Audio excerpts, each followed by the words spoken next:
네, 요즘 저는 아이를 키우고 있습니다. 물론 주로 함께 시간을 보내는 주 양육자는 아이 엄마라서 제가 키운다라고 표현하기는 조금 민망하기는 한데요. 아무튼 제가 집에 들어가면 아이가 저를 무척이나 반깁니다. 저만의 착각일 수도 있는데 저는 반긴다고 생각을 해요. 비밀번호 누르고 띠띠띠띠 이렇게 누르잖아요. 누르기만 해도 집안에서 제가 왔다는 걸 알아차리고 소리를 지르면서 기어옵니다. 이게 누를 때 들려요. 그게 아주 반가우면서도 이게 부담스럽게 느껴질 정도예요. 그렇게 달려와서 이렇게 아이 펜스를 설치해 놨거든요. 아시죠? 펜스를 붙잡고 서 있으면서 저보고 안아달라고 이렇게 팔을 펼칩니다. 근데 그 표정을 보고 있으면 도저히 안아주기에는 이게 양심에 찔릴 정도로 그렇게 쳐다보고 있어요. 근데 안아달라고 하는 데에는 정말 저를 사랑하는 마음도 있겠지만, 조금은 있겠죠. 이제 그것도 있지만, 안아달라고 하는데 분명한 이유와 목적이 있습니다. 안아주면 곧바로 손가락으로 어디를 가리켜요. 지시를 합니다. 이거 저거 가리키면서 평소에 보고 싶었는데 높은 곳에 있어서 못 봤던 곳을 딱 지목을 합니다.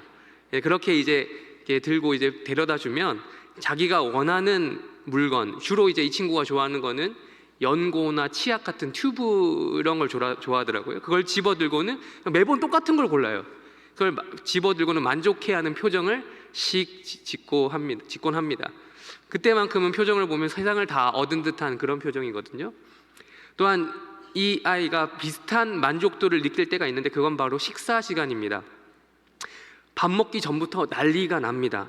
가만히 있으면 알아서 밥을 다 줄 텐데 준비 때부터 이미 밥 주는 줄 알고 소리를 지릅니다. 그러다가 밥을 먹으면서 이제 만족해하는 그 표정을 지을 때가 있어요. 어느 정도 이제 배가 차기 시작하면, 그럼 이제 진짜 이 친구가 좋아하거나 행복해하는구나, 만족해하는구나 이런 표정의 웃음을 짓기 시작하는데 그 모습을 보는 게 너무 좋아서 제가 밥을 먹이는 수고를 하고 싶을 정도이더라고요. 그러니까 아무리 제 자식이어도 제 자신은 아니잖아요. 내 자신은. 그게 아닌 이상 남은 남인데, 담임 목사님 표현대로는 가장 가까운 남이 자식이죠. 남이 밥을 먹으면서 내가 만족한 적은 이번이 처음인 것 같아요. 제가 불효막심한 생각일 수도 있겠지만 부모님 식사하시는 모습을 보면서도 이런 감동을 받지 못했거든요. 그렇습니다. 그렇게 저희 부부는 부족하지만 부모 노릇을 해보려고 안아주면서 혹은 밥을 먹이면서 부족함이 없는지 아이의 상태를 늘 체크합니다. 나름 잘해보려고 제가 이제 육아 관련해서 유튜브도 보고 책도 보고 교육도 받아보고 했거든요. 근데 이론대로 잘 안 되더라고요. 그러니까 아이는 뭔가 부족하면, 불만족하면 울어버려요. 아이는 자신의 감정을 숨기지 않습니다. 불편하면 바로 울죠. 좋으면 또 바로 웃어버려요. 싫으면 웁니다. 불편하면 제발 뭐가 불편한지 말을 해달라고 그렇게 내가 강하게 요청했는데 대답을 안 하더라고요. 14개월입니다 아이가. 오늘 시편 23편 본문에는 이런 아이와 같은 심정으로 하나님 앞에 자신의 그 만족도를 표현하는 한 사람이 나옵니다. 다윗이죠. 시편 23편 너무나도 유명한 그 말씀인데요. 우리 1절 다시 한번 읽어볼까요? 제목부터 읽어보겠습니다. 시작. 다윗의 시. 여호와는 나의 목자시니 내게 부족함이 없으리로다. 아멘. 다윗의 시입니다. 다윗은 이 시를 시작하면서부터 자기에게는 뭐가 없다고 이야기하고 있나요? 부족함이 없다라고 해요. 그러니까 나는 더 이상 원하는 게 없어 라고 이야기하고 있다는 거죠. 자신의 현재 만족도가 어떠하다라고 이렇게 표현하고 있는 겁니다. 왜요? 여호와가 나의 목자이시니 라는 거죠. 다윗은 시편 23편을 통해서 여호와 하나님에 대해서 하나님은 이런 분이야 라고 비유하고 있는데 그 비유가 뭐라고요? 목자라는 목자. 이 말인즉 자신을 자기를 가리켜서 목자가 기르는 뭐다? 양이다라고 표현하고 있는 것이죠. 그렇게 간주하고 있는 겁니다. 여러분 여러분이 알고 있는 모든 지식을 총동원해서 성경을 생각해 보십시오. 다윗은 언제나 어떤 입장이었을까요? 양이 아니라 목자의 입장이었습니다. 어린 시절 기억해 보시죠. 다윗은 아예 양을 치는 직업적인 목동이었습니다. 사무엘상 16장 19절 말씀 우리 한번 띄워주실까요? 네, 읽겠습니다. 시작.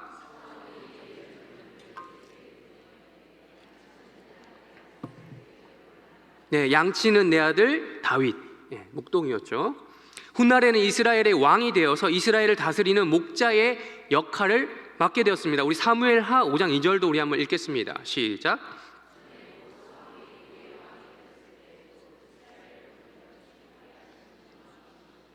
여호와께서도 왕에게 말씀하시기를 내가 내 백성 이스라엘의 목자가 되며 내가 이스라엘의 주권자가 되리라 하셨나이다. 여기 나오죠. 이스라엘의 뭐요? 목자. 이렇듯 다윗의 인생은 전반적으로 늘 목자라고 하는 입장에 있었습니다. 그러나 이 사람은 하나님께만큼은 목자로 나아가지 않았어요. 목자로서의 그런 스탠스를 취하지 않았어요. 그렇게 기세등등할 수 있었던 위치에 있었던 왕 다윗, 목자 다윗도 여호와 앞에서는 한 마리의 어린 양이었던 것이죠. 목자는 여러분 리더이죠. 리더. 양을 치는 리더이죠. 목자는요, 여러분 나약한 모습을 보이면 안 됩니다. 당장에 배고프다고 울어제끼는 양무리들이 그렇게 많은데 그 앞에서 감정에 동요돼서 너도 슬프니 나도 슬프다 하면서 같이 울면 되겠습니까? 그럴 겨를이 없어요. 같이 울고 있어서는 안 되고 침착하게 먹거리를 찾아서 어떻게 해서든 이 양무리를 먹여야 합니다. 아빠도 마찬가지죠. 아기가 배고프다고 울고 있는데 같이 옆에서 울고 있으면 말 못하는 아기라고 할지라도 아빠 왜 이래 이런 표정으로 볼 거예요. 목자는 그리고 아빠는 아무리 편한 관계에 가족이라고 해도 부족한 모습을 내비치면 안 되는 것이죠. 여기 계신 우리 아버님들 그리고 우리 어머님들 자식들 먹이기 위해서 기분이 나쁠 때에도 겉으로는 내색 안 하고 열심히 살고 계시지 않습니까? 그렇게 살아오시지 않았습니까? 저와 같은 젊은 세대들이 그렇게 클 수 있었던 것은 다 그런 부모님들의 헌신이 있었기 때문에 가능했던 것이죠. 그래서 우리는 다윗의 고백처럼 땡땡땡 씨가 내 아버지시니 내가 부족함이 없으리로다 라고 고백할 수 있는 거예요. 육신의 아버지가 그 정도라고 한다면 나아가서 우리의 참 아버지 되시는 하나님께서, 여호와 하나님이 우리의 진정한 목자가 되시는데 다윗처럼 여호와는 나의 목자시니 내게 부족함이 없으리로다 라고 할 수 있지 않겠습니까? 한결같이 늘 목자의 입장이었던 다윗에게도 부족함이 없었던 것은 아니었습니다. 목자와 양의 관계를 자신의 일상생활에서 몸소 다윗은 체험하고 있었어요. 이 관계를 자신과 다른 사람과의 관계에서만 적용시켰던 것이 아니라 하나님과 자신과의 관계로 이어갈 수 있었던, 확장시킬 수 있었던 영적인 사람이었습니다. 다윗은 이 다윗이라고 하는 사람은 누구보다도 정직했던 사람이었습니다. 자기 자신에게도 분명히 알았어요. 자기 자신에게도 나약한 점이 있다, 부족한 점이 있다라는 걸 알고 있었습니다. 그냥 있는 것도 아니고 난 아주 부족한 게 많구나라는 것을 알았던 것이죠. 그럼에도 불구하고 그가 앞섰던 왕 사울과 달랐던 결정적인 이유가 뭡니까? 그는 자신의 부족함을 인지했을 때 그 부족함의 간격을 내가 어떻게 해보겠다, 스스로 메꿔보겠다, 채워보겠다라는 노력을 안 했다라는 거예요. 사울은 그렇게 시도했고 결국 실패했고 이 다윗은 안 그랬다는 거죠. 다른 사람보다 능력이 없어서 다윗이 그랬습니까? 아니죠. 여러분 다윗 성경 보시면 아시겠지만 아주 출중한 인물입니다. 재능이 있는 사람이에요. 그런데 안 그랬던 것이죠.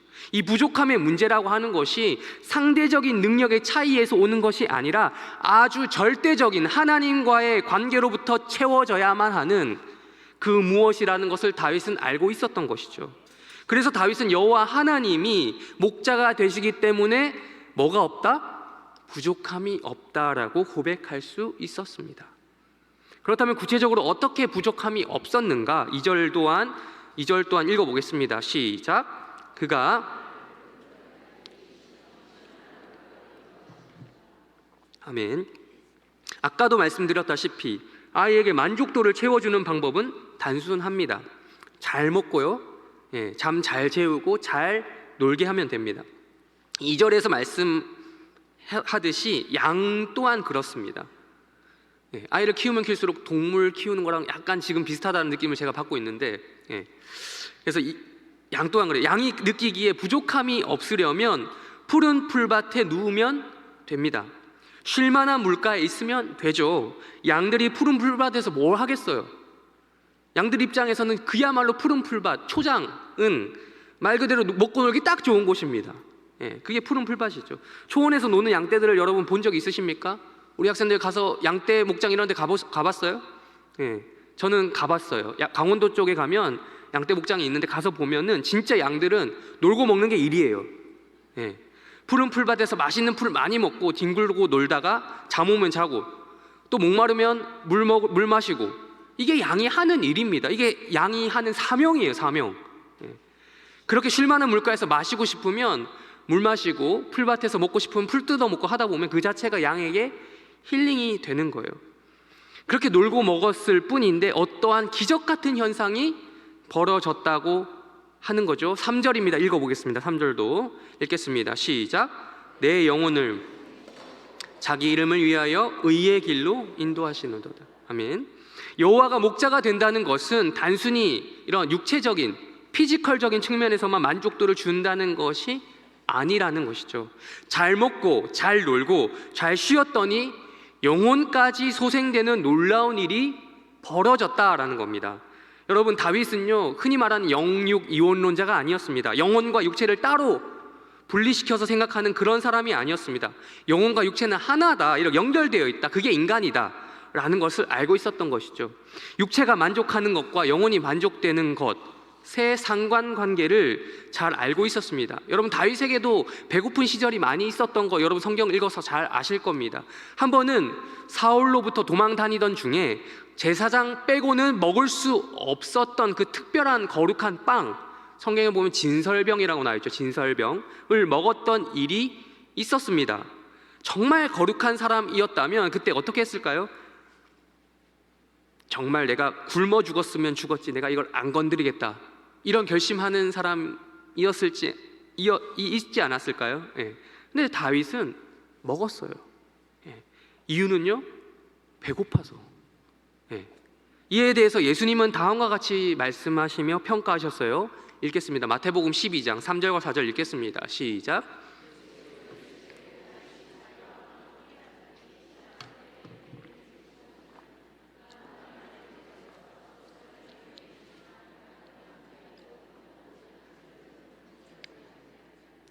아멘. 굶어 죽는 것보다 진설병이라도 먹어서 살아남는 것이, 살아있는 것이 하나님의 뜻이라고 생각한 거예요, 다윗은.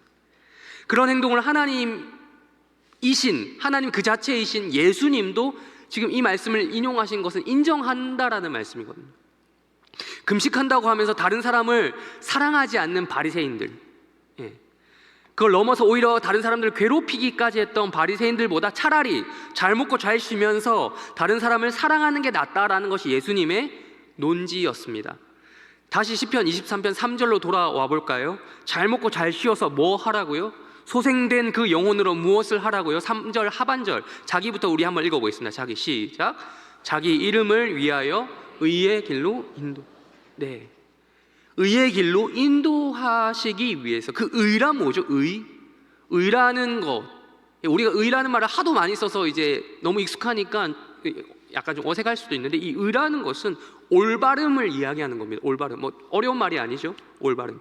그렇다면 이게 하나님 앞에서 올바름이란 무엇이죠? 인간끼리 정해놓은 그런 정해놓은 의 말고, 올바름 말고요. 인간 사회에서 통용되는 윤리나 도덕이나 정의 따위를 이야기하는 게 아니라는 거예요. 하나님, 그것도 뭐 맞긴 맞죠. 그것도 뭐 나름의 의는 맞는데 하나님 기준에서 정해놓은 의에 비하면 티끌만도 못한 부스러기 의라는 겁니다. 하나님 앞에서의 올바름이란 인간끼리 서로 비교할 만한 상대를 정해놓고 하는 그런 올바름이 아니라 아주 절대적인 올바름을 이야기하는 겁니다. 우리가 여호와 하나님을 우리의 목자로 인정함에 따라서 잘 먹고 잘 쉬고 하는 그런 이유와 목적은 세상 사람들이 쓰는 표현대로 놀고 먹는 거, 그게 아니라는 거예요. 그거 아니에요. 그 자체에 있지 않습니다. 하나님만이 절대적으로 옳다라는 것을 인정하는 삶의 그 방향성을 이야기하는 거예요. 그렇다면 그 삶의 방향성이 무엇이라고 지금 3절 하반절에서 이야기하고 있다고요? 뭘 위해서요? 결정적인 문구죠. 뭘 위해서요? 자기 이름을 위한 것이요. 자기 이름을 위한 것이 하나님 입장에서 볼 때 뭐라고요? 의의 길이다라는 거예요. 자기 이름을 위하여, 하나님 자신의 명예를 위하여, 여호와라는 목자의 그 타이틀을 위하여 그렇게 인도하신다라는 거예요. 세상에는 다양한 목자들이 있습니다. 많은 목자들이 있어요. 우리들 먹이겠다고, 우리들을 잘 먹여 살리겠다고, 잘 먹게 해주겠다고 손짓하면서 이리로 오라고 하는 숱하게 많은 목자들이 있습니다. 심지어 생각해보니까 이단 교주들도 자기를 목자라고 하잖아요. 이미 뭐 그런 공식적인 이단 말고도 여러분 우리 주변 속에서 우리가 살면서 이미 그런 데 많이 찾아갔다 와보지 않으셨습니까? 그 목자들 찾아서 많이 방황해보지 않으셨습니까? 그 목자들 중에 여호와만이 우리의 참 목자가 되신다라는 겁니다. 하나님은 그 품격에 걸맞게, 신격에 걸맞게 상당히 자존심 또한 강하신 분입니다. 우리가 생각하시는 것 이상으로 하나님은 자존심이 강합니다. 그래서 한번 자기가 택한 백성들은 절대로 안 놓치시는 분이에요.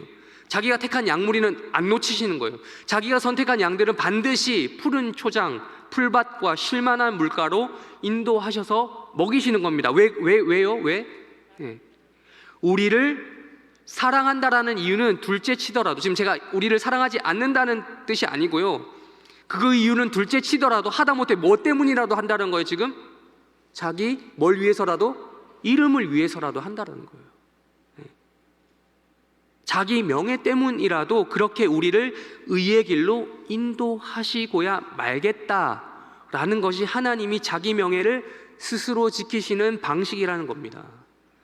성경은 이것을 가리켜서 이렇게 독특한 방식을 우리한테 잘 표현해주는 말로서, 언어로서 사랑이다, 구원이다 라고 말해주고 있는 겁니다.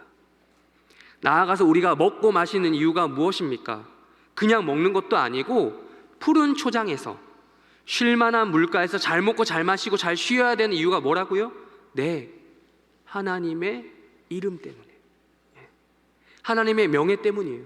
우리가 살아가는 이유와 목적이 무엇입니까? 소요리 문답 일문일답 너무 많이 얘기하죠. 우리 학생들 이야기해 볼까요?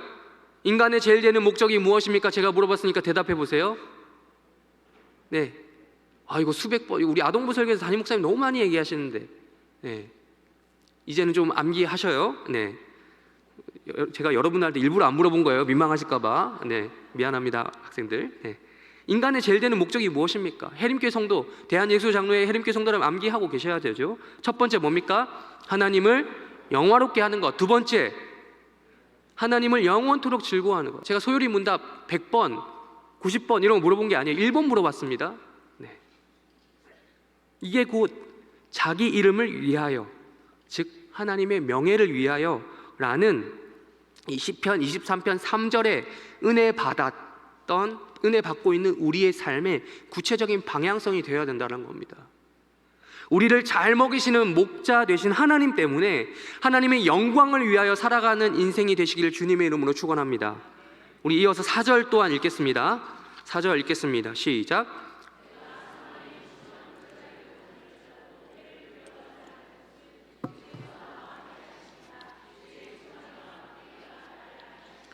아멘. 그렇게 의의 길로 인도되는 도중에 현실적인 어려움이 없는 것은 아니라는 거예요.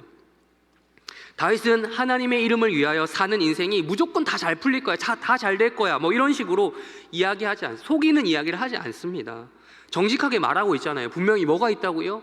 사망의 음침한 골짜기가 있다라고 이야기하잖아요. 목자의 인도 아래 양들이 이동하다 보면 푸른 초장과 쉴만한 물가로도 다니겠지만 거기로만 다닐 수 있는 것은 아닙니다. 거기로 가기 위해서 어디를 통과하기도 해요? 사망의 음침한 골짜기로도 통과하는 거예요. 말 그대로 죽음의 골짜기처럼 느껴지는 어두침침한 곳을 다니는 것이죠. 여러분, 어두운 곳은 언제나 위험하지 않습니까? 여러분, 어두운 데 다니는 거 좋아하시는 분 계세요? 담력이 세신 분들 간혹 있으시더라고요. 그러나 일반적으로 좋아하지는 않습니다. 위험하죠. 시야가 잘 보이지 않는 곳, 차단된 상태에서는 언제든 뒤통수 맞을 수 있어요. 기습 공격 당할 수 있습니다. 양들은 늑대와 같은 존재에 의해서 해를 당하는 것을 두려워하는 거예요. 양들이 그렇게 겁이 많대요. 겁이 많대요. 이거는 본능적인 영역이죠. 근데 양들만 그렇습니까? 특별히 어두움은 무서운 거야. 이 불 끄고 어두운 거는 무서운 거야 라고 제가 가르쳐 준 적이 없거든요. 근데 우리 아이가 불 끄니까 무서워하더라고요. 이건 본능적인 영역이라는 거예요. 불 끄고. 그래서 제가 이불 덮어 씌우는 놀이를 가끔씩 하는데 하면 되게 무서워하더라고요. 네. 이게 본능적인 거예요. 어두운 게 무서운 거는. 네. 제가 좀 많이 짓궂은가요? 네. 인간 사회에서만 어두운 거리, 밤거리가 위험한 것이 아니라 생태계 전반적으로 그렇죠. 밤이나 어두운 곳에서 활동하는 그런 포식 동물 있잖아요.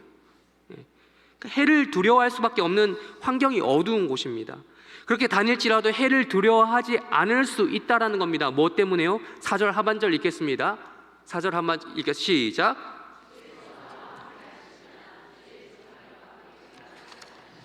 네, 누구 때문에요? 주께서. 목자가 함께 하시기 때문에. 요 몇 주 사이에 담임 목사님 주제, 설교 주제 임마누엘 아닙니까? 하나님께서 우리와 함께 하신다. 예. 하나님이 나와 함께 하신다. 목자의 보호 아래에 있으면 된다라는 겁니다. 주의 지팡이와 막대기가 나를 안위하신다라는 거예요. 근데 여기 나를 안위하시나이다에 사용된 이 단어, 이 안위라는 단어, 이 히브리어가 좀 독특하기도 하고 재밌기도 해서 소개해드리자면 나함이라고 합니다. 우리 한번 띄워주실까요? 그게 띄워지는지 모르겠지만 예, 나함이라고 읽습니다. 이게 영어 성경에 보면 이 안위하다라는 단어가 대부분 comfort라고 돼 있어요. comfort. 예, 이게 위로하다, 진정시키다 등의 뜻으로 번역을 할 수 있죠. 근데 나함이라고 하는 이 단어 원어에는 좀 더 다양한 감정의 요소가 함축되어 있습니다. 네, 단순히 위로하다, 안위하다를 넘어서서 그 정도만 이야기하는 게 아니라 후회하다, 유감이다, 애석하다, 여기서 더 점프하면 심지어 회개하다라는 뜻까지도 포함하고 있습니다. 연결됩니다. 예. 물론 시편 23편 4절에서는 1차적으로 지금 안위하다, 위로하다라고 번역하는 것이 맞습니다만 어근을 따져보면 예, 이 나함에는 그런 뜻까지 포괄적으로 담고 있는 거죠. 근데 이것을 어떻게 해서 이 단어가 만들어졌냐 찾아보니까 깊이 우리가 이제 후회할 때, 회개할 때, 그리고 유감이다, 애석하다, 뭐 이럴 때 우리가 쓰는 감정적인 깊은 한숨 소리 있잖아요. 근데 이거를 히브리 사람들은 이렇게 했나 봐요. 이 말이 의성어인 거예요. 의성어. 이 말이 그렇게 활용되어서 단어가 되었다라고 하는 겁니다. 그러니까 사람에게서 나올 수 있는 다양한 감정의 표현 방식 중에서 슬픔이나 동정이나 위로 등을 말로 표현하는 방식이 나함이라고 하는 단어인 것이죠. 네, 그렇습니다. 주님께서 나와 함께 하시면 때로는 한숨 소리가 나올 수도 있습니다. 나올 수도 있다가 아니라 나오죠, 사실. 좋은 의미에서 나쁜 의미에서나 모두 다 좋아도 한숨 소리가 나올 수도 있고 나쁜 의미에서도 나함하고 한숨 소리가 나올 수 있는 거예요. 그 역할을 누가 하는가, 무엇이 하는가? 바로 저기 우리 다시 한번 절 띄워주시면 뭐가 한다고요? 주의 뭐요? 지팡이와 막대기가 한다라는 거예요. 특별히 사망의 음침한 골짜기로 다닐 때라면 더더욱 그렇습니다. 사망의 음침한 골짜기일수록 푸른 초장과 쉴만한 물가에 있을 때보다 하나님의 지팡이와 막대기가 더 잘 보이는 거예요. 예. 지팡이와 막대기는 두 가지 역할을 하는 거죠. 하나는 두들겨 패는 역할이고요, 또 하나는 두들겨 패는 역할이에요. 왜 두 가지라고 얘기했을까요? 하나는 양을 해하려고 하는 짐승들을 한숨 소리 나올 정도로 두들겨 패는 겁니다. 또 하나는 지멋대로 움직이려고 하는 양을 한숨 소리 나올 정도로 두들겨 패는 거예요. 네. 한 가지 역할 같지만 하나는 내쫓아 보내려고 하는 것이고 하나는 보호하려고 하는 목적에서 그렇게 한다라는 것. 예, 전혀 다른 효과를 기대한다는 점에서 다르다는 거예요. 그렇게 하나님은 우리를 지팡이와 막대기라는 방식으로 안위하시는 겁니다. 솔직히 푸른 초장과 실만한 물가 있을 때는 풀이 더 잘 보여요. 지팡이가 안 보여요. 막대기가 안 보여요. 풀이 잘 보여요. 풀밭이 더 잘 보이고 물이 더 잘 보여요. 목자가 보이기는 하겠죠. 그러나 덜 의식이 되죠. 그러나 사망의 음침한 골짜기로 접어드는 순간, 진입하는 순간 목자를 찾게 되는 겁니다. 더 의식하는 거죠. 더 의존합니다. 양이라고 하는 동물의 특징을 다들 잘 아실 겁니다. 겁이 많다라고 했던 것과 더불어서 양은 눈이 많이 나쁘대요. 시력이 안 좋대요. 그래서 시력이 안 좋기로 유명한 동물이 양인데, 그래서 음성을 잘 듣고 구분한다고 하잖아요. 이 말씀 들어보셨을 겁니다. 이런 정보. 그렇게 잘 따라가면 사망의 음침한 골짜기여도 아무런 문제가 없겠지만, 혹여나 잘못 듣고 귀가 다쳐서 혹여나 낭떠러지 방향으로 가는 양이 있다면 어떻게 하겠습니까? 목자라면 바로 지팡이로 휘어감는 거예요. 그렇게 말 안 듣고 또 낭떠러지로 가려고 하면 막대기로 때려서라도 못 가게 하는 거죠. 나함 하고 한숨 소리 나올 때까지 때리는 거예요. 양들 입에서. 그것이 주의 지팡이와 막대기가 양들처럼 제멋대로인 우리를 양들처럼 영적으로 시력이 나쁜 우리를 안위하시는, 위로하시는 방식입니다. 그렇게 해서라도 일단은 살려놔야 된다는 거예요. 그런데 오늘 시편의 저자 다윗은 1절에서 4절까지 이렇게 표현했던 목자와 양이라고 하는 그림에서 갑작스럽게 뭐가 생각났는지 또 다른 그림으로 완전히 바꿔버립니다. 5절 읽어보겠습니다. 5절 읽겠습니다. 시작.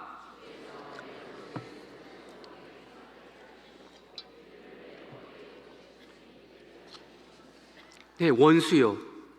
그렇습니다. 사망의 음침한 골짜기에서 언제든 나를 잡아삼키려고 했던 그 원수 말이에요. 골짜기에 숨어있는 줄로만 알았던 원수는 알고 보니까 가까워도 너무 가까웠던 자예요. 밥도 같이 먹는 사이였던 거예요. 보는 데서 밥상을 나눌 겸상할 수 있을 정도로 가까운 자가 원수였던 겁니다. 여러분, 동서고금을 막론하고 우리나라나 외국이나 어디든 밥 아무나 하고 안 먹습니다.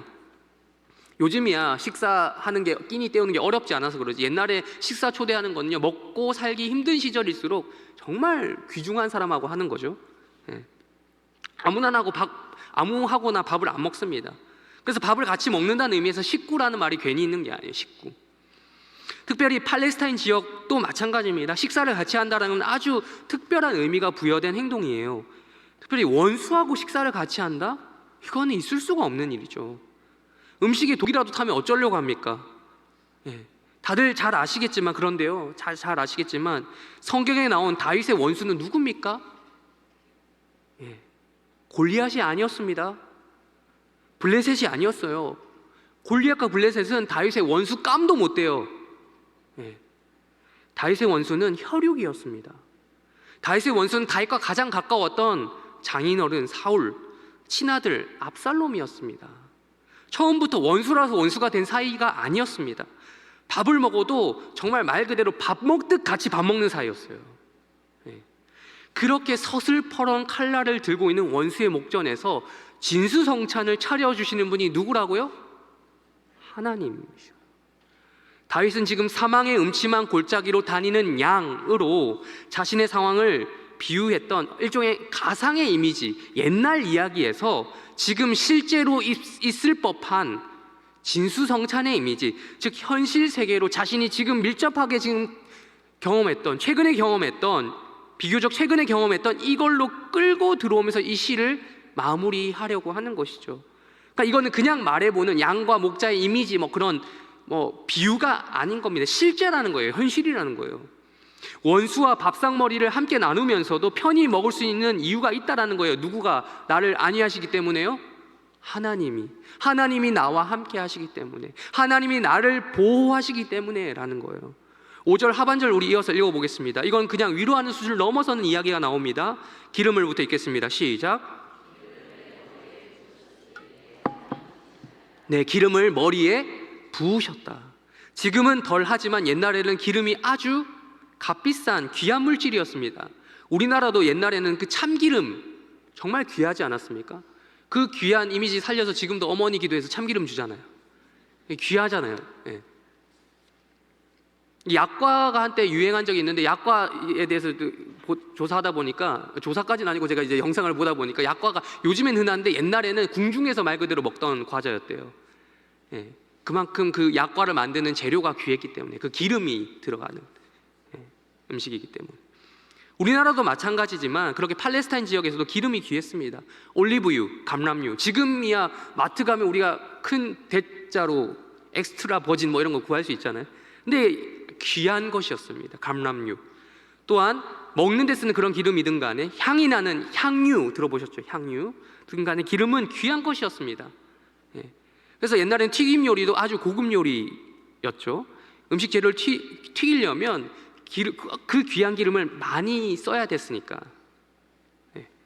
근데 5절에서 말씀하고 있는 기름은요, 즉 향유는 두말할 것도 없이 훨씬 더 비싼 가치가 있는 기름이었습니다. 지금의 명품 고급 향수 이상의 가치가 있었어요. 기름을 지금 붓는다라고 하잖아요. 기름을 붓는다. 이 행위는 지금으로 치면 돈을 땅에 붓는 거예요. 돈을 갖다 붓는 거예요, 땅에다가. 요즘 애들 말로 하면 플렉스라는 말이 있어요. 플렉스. 돈 자랑을 좀 이렇게 영어로 플렉스라고 해요. 그렇게 하는 거예요. 돈 쓸 데가 없어서 남아도는 부자들이 부를 과시하는 나름의 행동이 있잖아요. 네, 그런 행동이 기름을 붓는 행위였어요. 나 이 정도 산다라는 거예요. 하나님께서 지금 원수들이 보는 앞에서 다윗에게 진수성찬만 베푸시는 것이 아니라 기름까지 부으셨다는 겁니다. 그 잔이 넘칠 정도로 기름이 흘러서 음료를 마시는 잔까지 넘칠 정도로 기름을 부으셨다라는 거예요. 사실 2절에서 지금 앞선 2절에 보시면 푸른 풀밭과 쉴만한 물가라는 표현이 나왔잖아요. 그 부분에 있어서는 상대적으로 와닿지 않는 분이 계셨을 수도 있지만 지금 이 표현을 보면 아주 확실해졌을 겁니다. 양들 입장에서 푸른 풀밭, 쉴만한 물가의 인간 버전이 바로 이 진수성찬, 기름이 넘침이니까요. 올해 2024년 가운데 여호와를 목자로 모시는 자들에게 이러한 은혜와 복이 넘치시기를 주님의 이름으로 축원합니다. 마지막으로 6절을 읽으면서 설교를 정리해 나가도록 하겠습니다. 6절 읽겠습니다. 시작.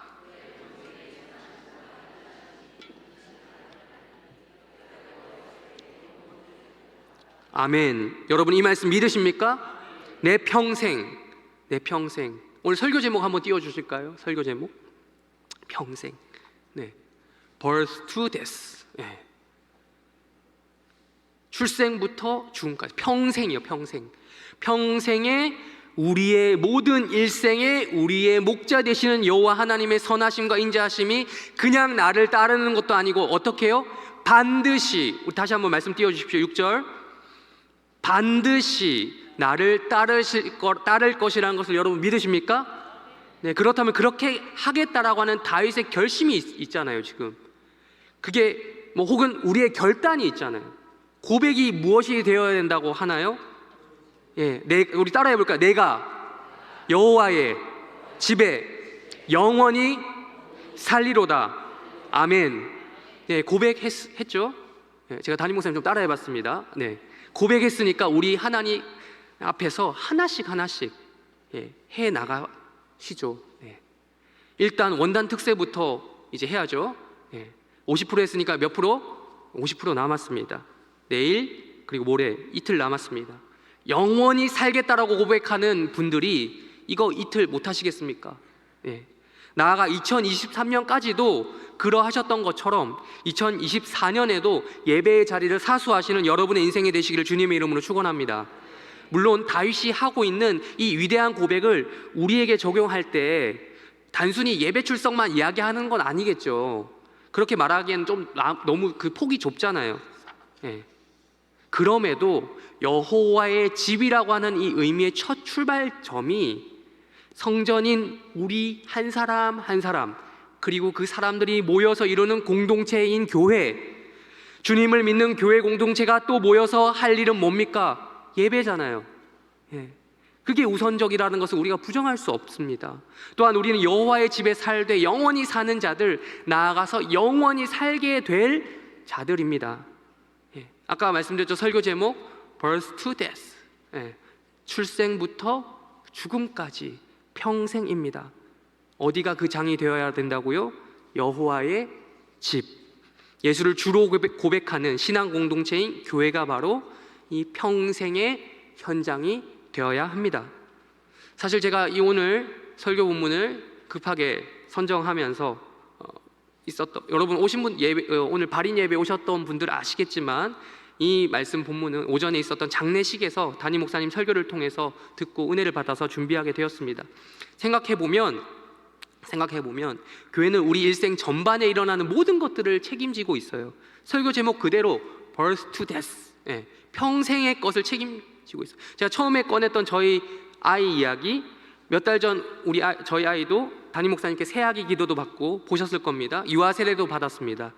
그리고 이제 곧 교회적으로 또 우리 광고 보셨을 텐데 베이비 샤워라는 것들도 한다고 합니다. 그런 사역. 그러니까 말 그대로 교회는 birth부터, 그러니까 이 출생부터 우리의 삶을 챙기는 여호와의 집의 역할을 하는 것이죠.